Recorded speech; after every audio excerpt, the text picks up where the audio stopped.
Welcome. Attention, please. Welcome aboard. Welcome to the No Comfort Zone podcast. It's time to get out of your comfort zone and live on purpose. Broadcasting to the world from Rockford, Illinois. This is your wake-up call. Warning.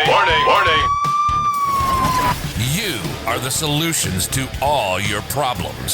Stop thinking average. Become the hero version of yourself. Every day, every time, without fail, no exceptions. It all matters. You've entered the No Comfort Zone. It's time for a reality check. Going after money is one of those really easy targets. You throw a number out there of what you want to earn, let's say in a month, and then you work towards it. And the harder you work, the smarter you work, the better chances you have of attaining that goal. But the crazy thing is, I remember one of the first goals I ever set. I was sitting down at a table and I wrote down when one of the manufacturer's reps was walking by me, and I wrote down, I think I was 22 or 23 at the time, and I wrote down a number that I want to make $10,000 a month. And the guy looked at me and said, man, you don't have enough skills. You should probably tone it down a little bit. And maybe a realistic number might, be like 30 grand a year. And this was in the 90s.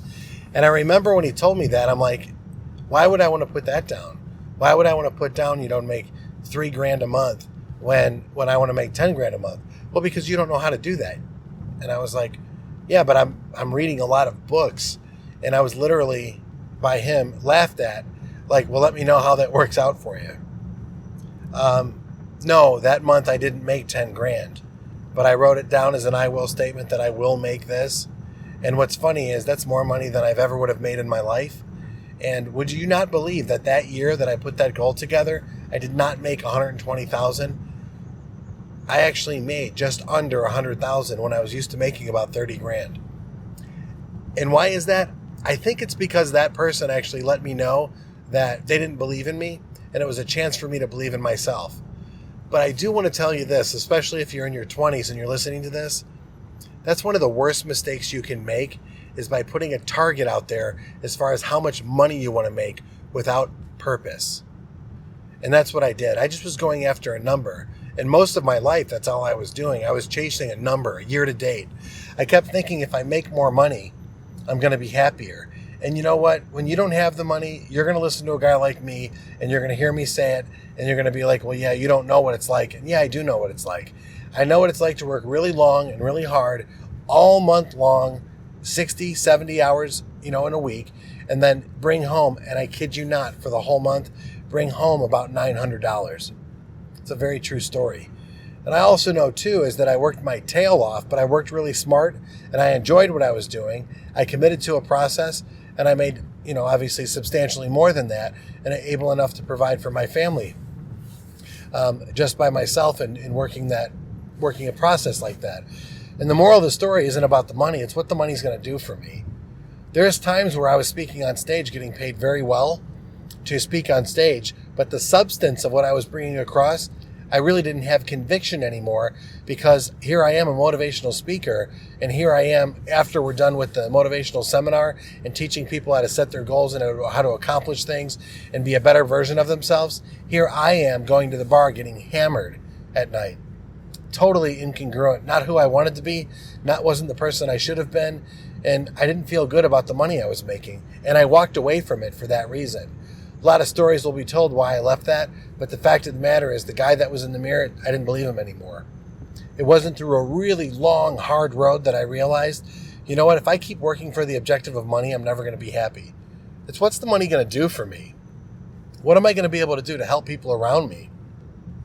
There is a fair rate of exchange. My experience tells me that if I talk to a room full of people, there is a fee for that. If I'm going to teach somebody a sales process or a mindset or help them achieve their goals, there's a fee for that.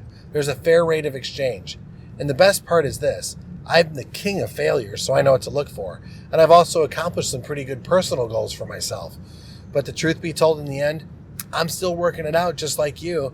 I just might know just a little bit more than you. And that's what you pay for. But if you put a number out there and you say to yourself, I want to make X You have to ask yourself, what's the reason? What's the real reason why you want to make that money? More importantly, what's the purpose for making that money? Who is it going to benefit? What are the advantages of me actually after having all that? And how is it really going to change my life for the better?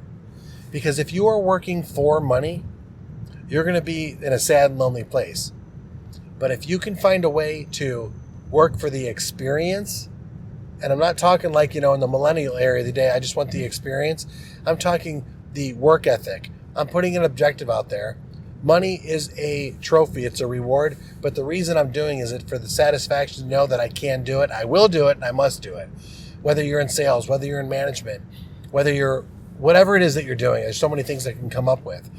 But be the best version of yourself. Put a demand out there on what your time is worth. And then find the purpose and the reasons why you're going to do it, and watch what happens. Like I said before, it changes that word get. I don't got to do this. I get to do this. And that's what I keep focusing on. I get to do this. And my hope is that as long as I'm going to be doing this and working hard, that the end result is very clear to me. Successfulness, if that's even a word, for everybody around me. I want everyone around me to achieve success. Because when they achieve success, I'm going to be fulfilled. And isn't that what you're really working for? Fulfillment? So if you see that vision in your mind's eye of what you want to earn, I want to earn $250,000 a month. That's a goal that you put out there in front of yourself. That might not even be real to you. And if it's not true for you, that's okay.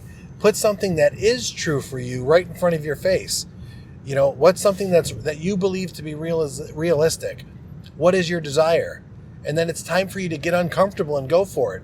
And what do I mean about getting uncomfortable? I'll just connect the dots real quick. If you have a financial goal because you want to provide for your family, you want your family to have nice things, and you want the safety and security to know that you're able to invest your money and secure your family's future financially, super important. You have an obligation and a commitment to do that. How are you going to do it? Just by going to work is not going to help. You need to work on the whole version of yourself. You need to start reading the wealth management books. Pick them. They're out there. You need to start exercising so that your physical body can be in health. You need to start meditating on wealth. You need to focus on what it is that wealth is going to bring to you. So not only are you going to read about it and actually put money away in earnest, but you're also going to be reading about the subject to become an expert. Physically, you're going to be working on yourself. Spiritually, you're going to be attracting that towards you. And what you're doing is in all of these areas, you are really getting outside of your comfort zone so you can bring these things to you. And I've said it before, as I was working on the physical version of the no comfort zone, it was brought to my attention that a lot of the things that my method is and what I teach about, a lot of these things actually are from the law of attraction. And although I don't know much about the law of attraction, I do know by working my ass off and getting really uncomfortable gets me to a place where I can start drawing these things in by earning them. Whether that's law of attraction, vibration, whatever it is, I'm not sure. But in the end, what I hope is that you really do focus on what's purposeful for you, that you really go for it physically, mentally, spiritually. You get team support all around you. You find the knowledge that you need in order for you to succeed, and you really go for it. Every day, every time, without fail, no exception. In order to grow and become the hero version of yourself, you are going to need to get outside of your comfort zone and live on purpose. Say goodbye. Want more of the No Comfort Zone? You can follow Dan on Instagram and Twitter at NoComfortZone1. Bye. Or on the web at thenocomfortzone.com. Bye-bye. Bye-bye. Thanks for listening to the No Comfort Zone podcast. Bye-bye. Bye-bye.